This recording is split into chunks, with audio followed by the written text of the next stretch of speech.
Okay, hello everybody. Today we're going to start to talk about graphing. I know everyone's favorite thing. I think you might actually like graphing sine and cosine functions though. But today we're just going to start by, I know some of you are rolling your eyes at me, but I really think you might. Today we're going to start just by talking about graphs of periodic functions in general.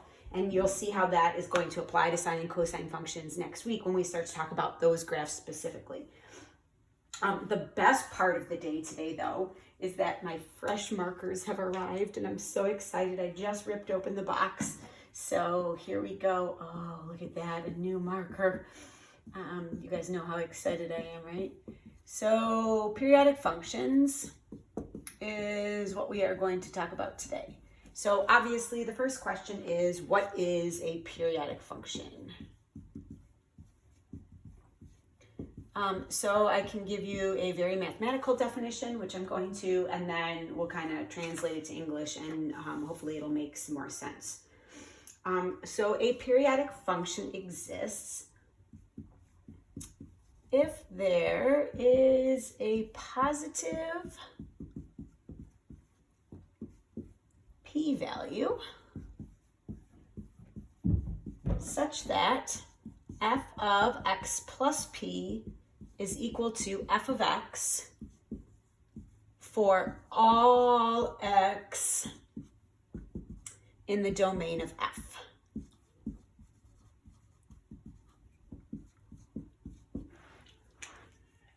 Okay, so let's think about that for a second, and again, we'll translate that. So if there is a positive p-value such that f of x plus p equals f of x for all x in the domain of f. So let's draw a function and we'll see if we can make some sense out of what this definition means. So let's just say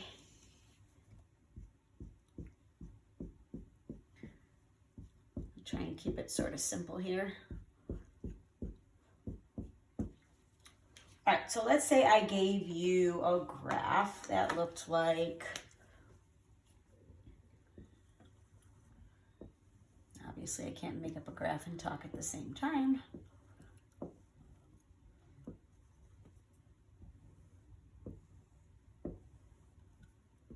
Let's just say very simply a graph. Oops, I missed. What a surprise. Okay, and let's also assume, because it's hard to indicate here, that this pattern is going to continue on, right? I'm not going to put arrows at the end, because if I put an arrow here, that's going to imply that that's going to continue towards positive infinity, and the same thing on this side. So let's just assume that this pattern is going to continue infinitely in both directions. Okay, so would this function be considered a periodic function? If we were in class and I asked you that, I'd ask you, how many of you think this is a periodic function? How many of you do not think this is a periodic function? And then I know the majority of you are just sitting there waiting to see what I'm going to tell you, right? But if you stop and think about it for a second, I think intuitively most of you would agree that this is in fact a periodic function, right? So in the most basic sense, that pattern is just repeating over and over and over again, right? If we look at this, though, based on the definition that we've written, does it make sense then that this is a periodic function? Or how does that definition really apply? So let's look at our values, for example. We know, for example, that f of 0 is equal to 1, right? So when our x-coordinate is 0, our y is 1. When f is 1, when x is 1, y is 0. So f of 1 is just 0. What's f of 2? F of 2 is negative 1, right? What's f of 3? F of 3 is 0 again. And what's f of 4? F of 4 is 1. I'm going to write a few more. F of 5 is, I lost my spot, 0. F of 6 is negative 1. F of 7 is 0. And I'll write one more. F of 8 is positive 1. Okay, so based on the definition, if we move p units from x, we should have the same f of x, right? What does f of x mean? F of x, remember, is just your y, right? So if we move the same distance of x values, we should end up with the same y coordinate that we had, right? So let's think about this. What's the smallest part of this graph that repeats, or when does it start to repeat? So we've got 1, 0, negative 1, 0, and then it starts to repeat again, right? 1, 0, negative 1, 0. So what would my p-value be? What did I have to add to my x here in order to get the next x where the y's are the same?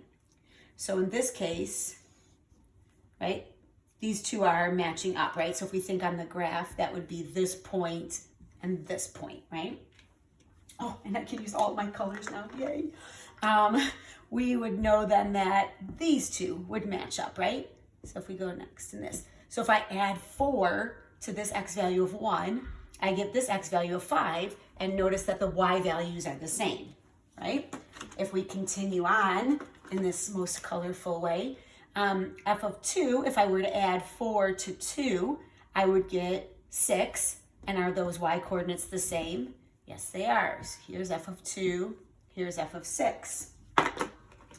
How about, what color have I not used? Blue. F of 3, if I add 4 then to the x, then that would become f of 7, right? So here's f of 3, and here is f of 7.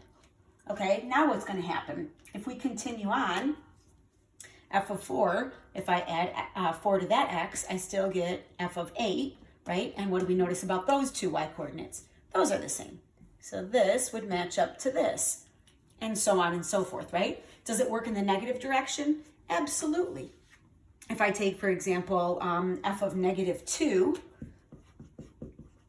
based on our definition, f of negative 2 should be equal to what? Because we said p was really what? We said p should be 4, right? So if I add 4 to this x value, it should be the same f of negative 2 as f of positive 2. Is that true? F of negative 2 is negative 1, and f of positive 2 is also negative 1. And so you'll see if we were to continue doing this for every point in the domain, right, it has to work for all of them, then it is in fact a periodic function. So you can see why you want to be careful about those arrows at the end, because obviously then that would be that would not be true anymore, right? Okay, so hopefully that makes some sense both intuitively and mathematically in terms of that definition. All right, there's some vocab that goes along with this that's going to be really important for all periodic functions, but specifically sinusoidal functions, sine and cosine graphs, which we're going to talk about next week. So I'm gonna get rid of this because there's so much stuff going on. I'll leave the definition there for just a minute so you can continue to think about that. I'm going to draw another periodic graph. And then we're going to just label it and define some terms. So again, keep in mind that, you know, I'm a terrible drawer, right? So I'll do my best. Let's say, yikes. Our graph looks something like so. Okay, and that's going to continue on. Again, pretend that I can draw and that's symmetric and all proportional and all that good stuff. Okay? Okay, so let's start by identifying what we would consider the amplitude, okay? So the amplitude of a periodic function tells us something about the height. So it tells us something about our y values, okay? The amplitude is simply half the distance from the top of that periodic function to the bottom of that periodic function. So my amplitude simply goes, I'm going to mark it over here, from here, and if I were, let me do this. I'm going to draw in a line here, which splits this in half. Let me get rid of that for a second. This line that I just drew is called the midline, and that's a midline should divide that graph in half, okay, in half vertically, right? Okay, so I lost my train of thought. Amplitude. So the amplitude then would be this distance from the top to that midline. So from the maximum value of that periodic function to the midline, or should be the same thing from the midline to the minimum of that function, right? How can we write an equation for that. So amplitude we're going to represent with an A. The amplitude of our function is simply the maximum value minus the minimum value. And then we're going to do what? You got it, divide by 2. So the amplitude is just half of that total height of that curve. Okay? All right. Let's talk about both the cycle and the period of a periodic function, because those are both really important as well, right? So the cycle is the shortest repeating part of the graph. Okay?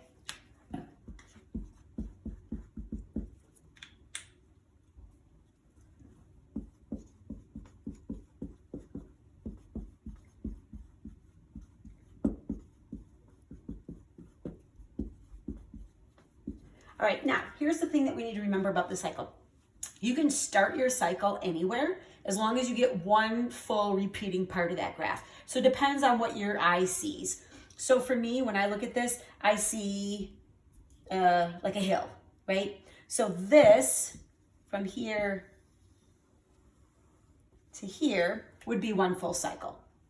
Could you see that in another way? Sure, maybe you see it as a valley, right? So you could start here and go until you get to this next maximum, right?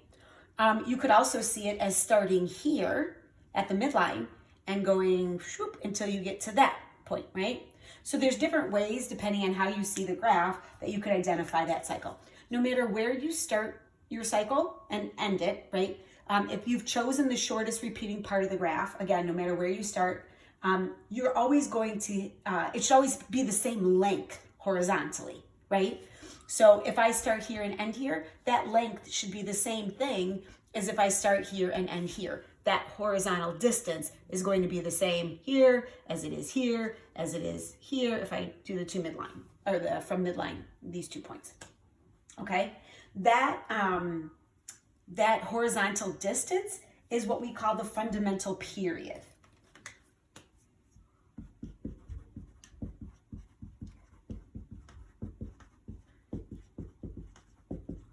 Okay, so the fundamental period, so the green was the cycle. I'm hoping that since I made that green that you recognize that that's the cycle. And then the period would be this distance from here to here. Okay, so it's the horizontal length of a cycle.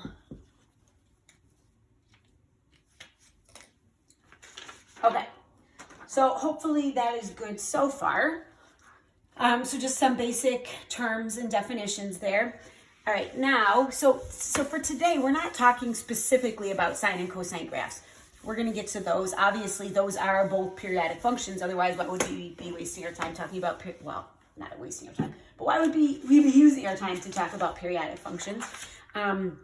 It would be sort of silly. So what we're going to do is look at these couple examples. Let me see if you can see those at all. I might have to get snazzy here with my video. I'm going to try and zoom in a little bit. Hopefully you guys can see that okay. I apologize, you know me and my...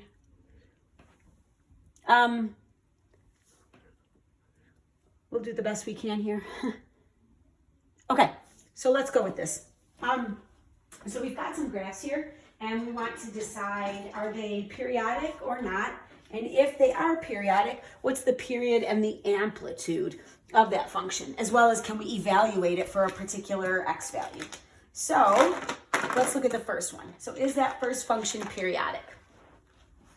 Indeed, the answer is yes. So it is periodic, right? It is repeating, and the y values are remaining the same. So if we take the part that's repeating and pick it up and move it over, essentially, it's repeating for every certain number of x values, those y's are remaining the same. Okay, so let's start then with the period. So again, we need to identify what one of our cycles is first. So you can decide how you see that and identify what that cycle is. It doesn't make any difference. So let's say I see this, and you know me, go blue. I see kind of an M, right? Is that the part that repeats? Am I looking at that correctly even? My eyes are starting to, sorry, those boxes are so small, and I have turned off my light in here so that you guys don't get a glare. Yes. Okay, so this portion that I've kind of drawn over in purple would be one full cycle, right? And again, you didn't have to see it that way, right? You could have gone from top to top here or bottom to bottom or whatever. Okay, no matter what you've chosen, if we count the horizontal distance, we've got 1, 2, 3, 4, 5, 6. So the period then would be 6, okay? What's our amplitude? Well, we said to find the amplitude, we need to know what the maximum and the minimum, right? Because it's half the distance from the maximum to the minimum. So my maximum is at a y value of +1. Oops, I was going to switch colors because I like colors. So our maximum is at a value of +1, whereas our minimum is at a value of -1. So if we're thinking just in terms of the formula, we said our formula was maximum minus minimum. But since we're subtracting a negative, that becomes +1, right? So we end up with an amplitude of 1. Sorry, I hope that's not moving around too much. And again, I think if we just look at the graph itself, right, we notice that there's a total distance of 2 from the top to the bottom. Break that in half and you get the 1. Okay, now, can we evaluate f of 1,000? All right, so this is the trickiest thing that we're going to do today. We know that this pattern repeats over and over and over again, right? So think of this, do we know another pattern that repeats over and over and over again? Remember, I repeats, right? So we had I to the first is I squared is -1, I cubed is -I to the fourth is +1. And remember, we were able to use that pattern to find I to any given power. We're essentially doing the same thing here. We know that our pattern repeats every 6 units, right? So we're going to start at 0, otherwise it's going to get way too complicated. So we're going to start when x equals 0, and this has nothing to do with where we chose our cycle, so totally independent. We're going to start at 0, and we need to figure out how many full cycles did we fit between 0 and 1,000. Well, 1,000 is not divisible by 6, right? If we divide 1,000 by 6, we get a remainder of, I'm not so going to do that in my head, what is that, 990? So the remainder is 4. Okay, so if my remainder is 4, that means we've completed however many cycles that were full, right? And then we're left with 4 units into the cycle. Well, what's 4 units into our cycle? Again, starting at 0 always. So that would be, what is f of 4? So basically we're saying that f of 1,000 has to be the same thing as f of 4 based on what we said our original definition was, right? What is f of 4? F of 4 is simply -1. Okay? Okay, let's try number 2. And again, feel free to pause me and try it on your own to make sure you know what's going on. Okay, so is this function periodic? It certainly appears to be, right? So we've got the same thing repeating over and over again. So for every certain number of x's, our y's are remaining the same. So what do we see here? Again, up to you what you see. I'm going to say I see this horizontal line and then a semicircle. All right, so this would be one full cycle. What is the period then? So if I count that horizontal distance from the beginning to the end of my cycle, that would be 7 in this case. Okay, what's my amplitude? Well, my maximum value is at 1, 2, 3, 4, 5, 6. And my minimum value is at 4. So 6 minus 4 over 2 is just 1. Again, just looking at it, right? If we think about the midline, we said at the beginning that the amplitude is simply the distance from the midline to the top or midline to the bottom, which is obviously 1, right? Okay, let's try and determine f of 29. So to find f of 29, we're going to divide 29 by 7 because that's the period, right? So it repeats every 7 terms or every 7 x values. If I divide 29 by 7, we get a remainder of 1. So that means that f of 29 should be the same thing as f of 1. If we look at our graph, what is f of 1? F of 1 is just 4. Okay? All right, let's do number 3. Does number 3 appear to be periodic? Indeed. So again, what do I see repeating? I see kind of an upside down parabola and then an upside down absolute value.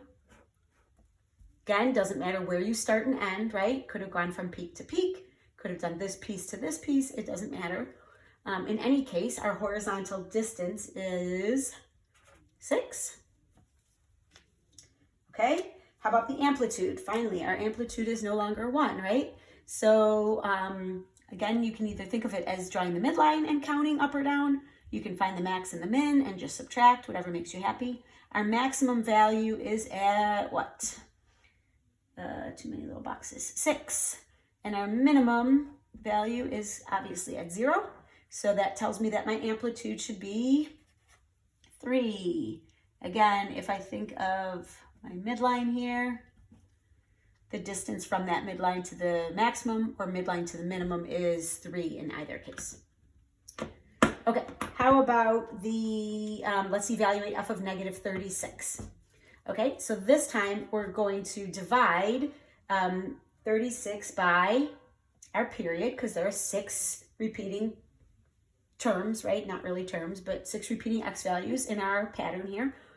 If we divide negative 36 by 6, we get a remainder of 0. That tells me that we can fit an equal number of cycles, right? So if the remainder is 0, then we just need to know what is f of 0. F of 0 is just 0. Okay, let's talk about that negative though for just a second. Let's say that we ended up with a remainder of 1. What would that negative do? So instead of moving to the right, if we had evaluated f of positive 1, we would just evaluate f of negative 1. So we would just be looking to the left of the y-axis there. Okay, hopefully so far so good. Let's look at number 4. Is number 4 a periodic function? So it definitely has a repeating pattern, right? But what's the problem with that repeating pattern? The y's are not remaining the same, right? So if this were periodic, when I repeat this again, it would have to be down here, right? So that those y's were the same, or they would all have to be up here, all have to be at that level. But since the y values are changing, it is not a periodic function. If it is not a periodic function, does it have a period or an amplitude? Absolutely not. Could we still find f of 1000? Depends on the function itself and the x value that you're trying to evaluate at. So sometimes yes, sometimes no. They're tricky sometimes. It's good food for thought. So if you want a challenge here to try and figure this one out, then pause and see if you can figure out what f of 1000 is. And when you're ready, unpause. Spoiler alert, if you have unpaused, I'm going to give you the answer. F of 1000 in this case is 1000. So sometimes you can figure it out, sometimes you can't, depending on what the function itself is and what the x value is that you're trying to evaluate at. But see if you can figure that out. And knowing the answer, see if that answer makes sense, that you can figure that out. And if not, then ask around. Put a post on Schoology and see if somebody else figured it out and can explain it. Okay, so that's it for today. Just practice with these periodic functions so you have a worksheet that's pretty similar.